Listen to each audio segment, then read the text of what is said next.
Bien-aimés dans le Seigneur, l'exhortation de ce matin est tirée dans le livre de Luc 20, verset 34. Jésus leur répond, dans ce monde, les hommes et les femmes se marient.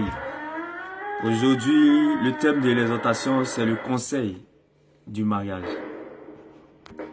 Bien-aimés, c'est quoi le mariage? Dans le mot mariage, le mot mariage est divisé en deux parties. Le mot mari et puis âge.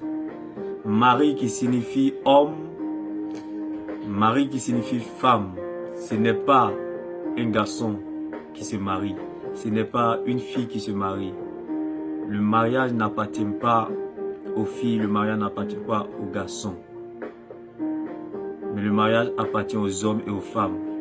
Le côté âge, qui signifie maturité, c'est quelqu'un qui est responsable, qui pense au mariage, quelqu'un qui est responsable, qui passe par le mariage. C'est quelqu'un qui peut lui-même s'occuper de lui-même et s'occuper de son prochain. C'est lui qui doit penser au mariage. La Bible nous parle dans 1 Corinthiens 6, verset 17.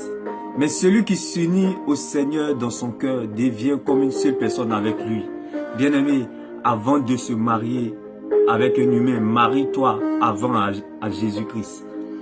Femme, avant de te marier à un humain, marie-toi avant à Jésus-Christ. On se marie avec Jésus avant d'épouser un humain.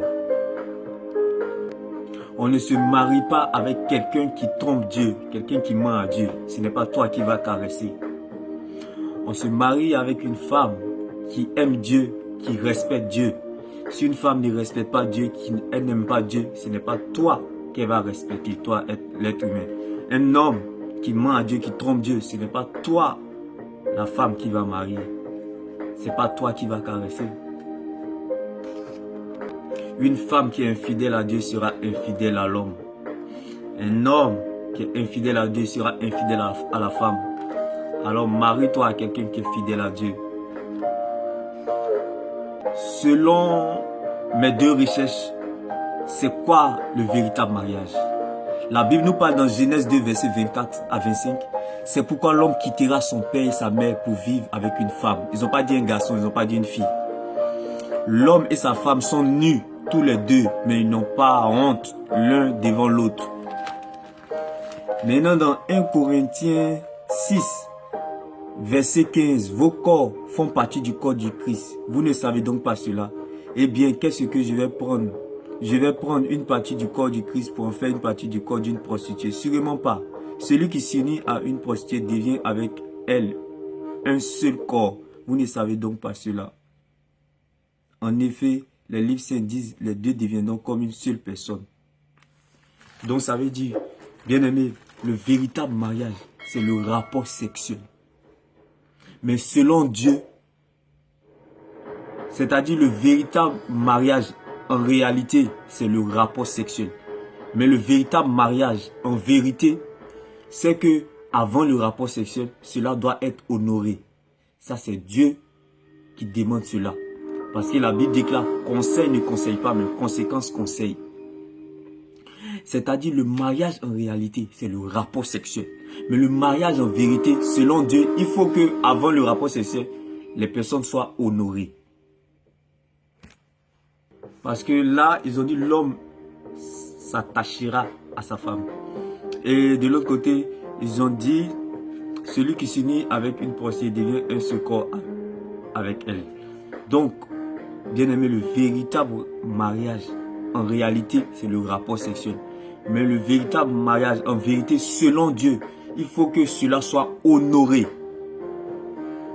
C'est quoi honorer? Le but de Dieu, passer par la dot, la mairie, à l'église, ensuite le lit conjugal, et puis Dieu bénit. Donc ça fait la grâce, le chiffre 5. Donc bien aimé, quand c'est comme ça, Dieu peut vous accompagner jusqu'au bout. Dieu prend le risque. Quand il vous attend à la tête, il prend le risque de vous accompagner. il prend le risque de compter sur lui, sur votre relation. Il vous sécurise.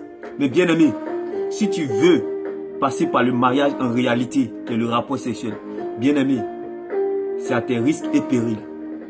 Dieu va dire, il ne se reconnaît pas dans ce qui vous arrivera dans le futur. Parce que quand c'est honoré, il y a le respect, il y a l'amour et il y a le fait que chacun veut se battre pour l'autre. Donc le mariage en réalité c'est le rapport sexuel. Mais le mariage en vérité selon Dieu, il faut que avant le rapport sexuel cela soit honoré afin de protéger même les enfants s'il y a un cas de décès. Et pour cela il est bon d'aller à la dot après la mairie, après l'église, après le lit conjugal et Dieu lui-même il vous bénit. Et ma prière pour toi, que tu reçois la grâce du mariage, bien-aimé. On va parler des différents types de mariage. Il y a 3 types de mariage. Il y a le mariage permissif, il y a le mariage conditionnel, il y a le mariage parfait. C'est quoi le mariage conditionnel? Le mariage conditionnel, c'est le mariage comme le cas d'Abraham et Agar. Vous voyez le mariage d'Abraham et Agar, c'était conditionnel. Bien aimé. Le mariage de Abraham et Sarah, c'était parfait. Pourquoi? Parce que Abraham aimait Sarah à cause de la vision. Abraham n'aimait pas Sarah à cause de la beauté. Sarah aimait Abraham à cause de la vision. Sarah n'aimait pas Abraham à cause de sa beauté. Sarah aimait Abraham à cause de son mauvais caractère aussi. Bien-aimé, on se marie avec quelqu'un à cause de son caractère et sa vision. Bien-aimé, si tu as décidé de marier une fille, tu as décidé d'épouser sa vieillesse. Si tu veux te marier avec une femme, tu as décidé d'épouser aussi sa vieillesse, d'épouser aussi son caractère, son mauvais caractère. Oui, bien-aimé, parce que le mariage, c'est une complémentarité. Même les piles, plus, ne vont pas ensemble. Il y a plus positif et puis il y a négatif. Le mariage, c'est ça. Donc, bien aimé, le mariage conditionnel, remarquez, c'est un mariage qui commence toujours bien et qui se termine mal. Le mariage permissif, c'est un mariage qui commence mal et ça se termine bien. Maintenant, le mariage parfait, c'est un mariage qui commence très mal et ça finit très bien. Donc, le mariage permissif dans la vie d'Abraham, c'était après la mort de Sarah, Ketura. Ça, c'était un mariage permissif. Dieu permet. Le mariage permissif, c'est quoi le mariage permissif? Je te lis dans 1 Corinthiens. Dans 1 Corinthiens 13, je vais t'expliquer le mariage permissif. Si une chrétienne a un mari qui n'est pas chrétien, et si celui-ci veut continuer à vivre avec elle, elle ne doit pas renvoyer son mari. En effet, le mari qui n'est pas chrétien est proche de Dieu parce qu'il est uni à sa femme. La femme qui n'est pas chrétienne est proche de Dieu parce qu'elle est unie à son mari. Sinon, vos enfants seraient comme des enfants séparés de Dieu. Mais en réalité, ils sont proches de Dieu. Pourtant, celui qui n'est pas chrétien veut partir, il peut le faire. Dans ce cas, celui qui est chrétien, le mari ou la femme qui n'est plus lié à l'autre, car Dieu vous appelle à vivre dans la paix. Toi qui es chrétienne, est-ce que tu es sûr de sauver ton mari? Et toi tu es chrétien, est-ce que tu es sûr de sauver ta femme? C'est ce qui s'est passé dans la vie d'Abraham et Ketura après la mort de Sarah. Ça, c'est un mariage permissif. Maintenant, le mariage parfait, c'est un mariage où vous vous aimez parce que vous avez la même vision. Et non à cause du caractère, ni à cause de la beauté. Mais parce que vous avez une même vision. Et vous aimez. Ça, c'est le mariage parfait. Mais pour Abraham et Ketura, c'est un mariage permissif. C'est-à-dire, c'est quelqu'un qui est étranger. Voilà, ça, on appelle ça un mariage permissif. Si tu es prêt de sauver la personne. Mais si tu penses que tes mariages, c'est toi-même, tu vas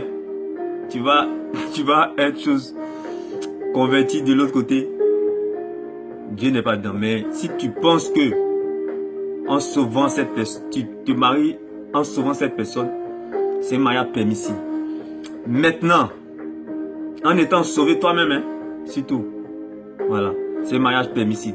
Comme Abraham et Ketura. Maintenant, le mariage conditionnel. C'est un mariage en Agar et Abraham. La majorité des mariages conditionnels, comme on le dit, ça commence bien, ça se termine mal. C'est les mariages qui s'arrêtent même au niveau de la dot. Ça, c'est un mariage conditionnel. La Bible déclare, mieux vaut rompre plusieurs fiançailles et faire un bon mariage. Faut mieux rompre ou échouer dans plusieurs fiançailles et faire un bon mariage que de faire un faux mariage et finir en enfer ou te retrouver dans des situations critiques ou compliquées plus tard. Ah, c'est un mariage conditionnel. Abraham et Agar, mariage conditionnel, ça commence bien, ça se termine mal. Le mariage de la volonté parfaite de Dieu, c'est la même vision. Sarah et Abraham, ça a commencé très mal, c'est fini très bien. Parce que avant qu'ils soient totalement ensemble, Agar était venue comme punir ses coups. Vous voyez? Donc, le mariage de la volonté parfaite de Dieu, ça commence toujours très mal et ça finit très bien. Maintenant, le mariage permissible, c'est lorsque la personne est étrangère, mais vous pensez que vous pouvez sauver cette personne en étant vous-même déjà sauvé en Christ. Ça, c'est un mariage permissible. Mais si tu sais que celui que tu vas t'allier avec cette personne, tu ne peux pas sauver cette personne à Christ, bien aimé, on lui conseille, il ne conseille pas, conséquent conseil, donc faites très attention. Donc c'était